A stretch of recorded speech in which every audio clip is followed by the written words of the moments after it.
School में मिला computer शिक्षक का लटका हुआ शव।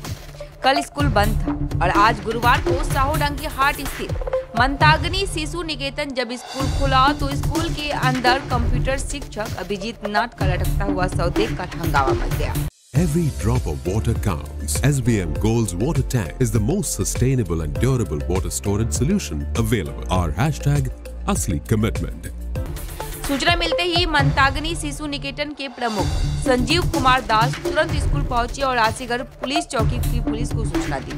पुलिस पहुंचकर सारी जानकारी लेने के बाद शव को पोस्टमार्टम के लिए अस्पताल भेज दिया है। अभिजीत नाथ के बारे में पूछे जाने पर स्कूल के प्रिंसिपल संजीव कुमार दास ने कहा कि वह धूपगुड़ी के निवासी थे और हर शुक्रवार को कंप्यूटर क्लास के लिए स्कूल आते थे और फिर चले जाते थे, लेकिन कभी कभी स्कूल में अपने परिवार के साथ वह रुक जाते थे।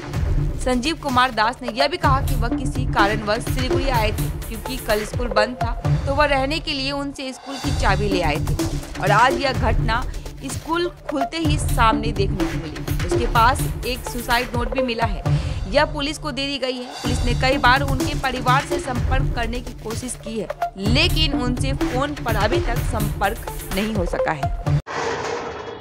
एक्चुअली আমি যাকে উনি একজন টিচার ছিলেন আমার বিদ্যালয়ের, উনি কম্পিউটার টিচার ছিলেন এবং বিদ্যালয়ের টোটাল ম্যানেজমেন্টের দায়িত্ব উনি ছিলেন।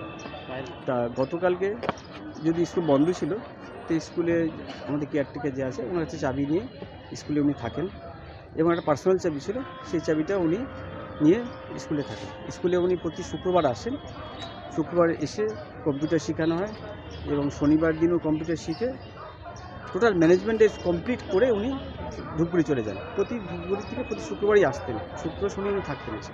তো গতকালে যেহেতু বন্ধ ছিল শিক্ষার্থীগুলোকে, সেই চাবিটা নেওয়ার পর উনি বললো যে আমি থাকবো আজকে। তো ঠিক আছে, সেই চাবিটা নিয়ে উনি ছিলেন এবং উনি এতটাই অ্যাক্টিভ এবং পাঞ্চুয়াল ব্যক্তি ছিলেন যে উনি একটা চাবি মানে ম্যানেজমেন্টের যে দায়িত্ব ছিলেন চাবিটা নিয়ে সঙ্গে সঙ্গে চাবিটা পৌঁছে দেয়। তাই গতকালকে চাবিটা এই অনুষ্ঠানে মানে এসার পরে কোনো আন্টিবাড়িতে চাবি দেননি এবং যে পার্সোনাল চাবি ছিল সেটাও উনি দেননি। যথারীতি কালকে আমরা রাত্রি থেকেই ফোন করছি, স্যার স্কুল খুলবে আজকে। তা না পাওয়ার পর স্কুলে 10:30 স্কুলে আমার ইসে হয়, তখন পর্যন্ত পাওয়া যায়নি। ফোন করে বারবার করে পাচ্ছি না, রিং হয়ে যাচ্ছে, পাচ্ছি না। তারপরে গার্জিয়ানরাই সেটা তালাটা ভেঙে বাচ্চাদেরকে ঢুকানো হয় এবং বাচ্চারা যেমন যথারীতি ক্লাসে ঢুকে যায়। আমি ঠিক সেই মুহূর্তে আমি আসার পরে দেখলাম ব্যাপারটা এরকম তো হওয়ার কথা না। আর উনি এরকম খুব অ্যাক্টিভ ব্যক্তি, এরকম করে না, কোনো সময় করে না, কিন্তু স্কুলের দায়িত্বে আছেন এবং আমি তো মানে কি বলবো, ওনার এতটাই অ্যাক্টিভিটি এত ফাস্ট, সেটা আমার কাছে আমি একমাত্র মানে বাবার দিদিমণি সবাই জানে। তো চাবিটা খুলে দেখি, তাই ভাবলাম যে দেখি স্কুলে বাচ্চা ক্লাস ঢোকানোর পরে আমি যে রুমে থাকতেন সেই রুমটা দেখি আছে কিনা। তো যথারীতি সেই রুমের সামনে গেলাম, দরজাটা বন্ধ ছিল না, খোলাই ছিল। খোলা অবস্থায় দেখি উনি হ্যাঁ আছে। কি মনে হচ্ছে এর পেছনে কোনো রহস্য রয়েছে নাকি সুইসাইডই হতে পারে? না, এটা সুইসাইড উনি একটা নোট করে গেছেন, আনুষঙ্গিক কী করে গেছে আমি ঠিক আছে বলতে পারবো না, কিন্তু আমার যতদূর মনে উনি একটা মানসিক প্রচণ্ড চাপ ছিল, একটা প্রচণ্ড চাপ ছিল। সেই চাপটা কি আমার ঠিক মুহূর্তে আমি জানি না।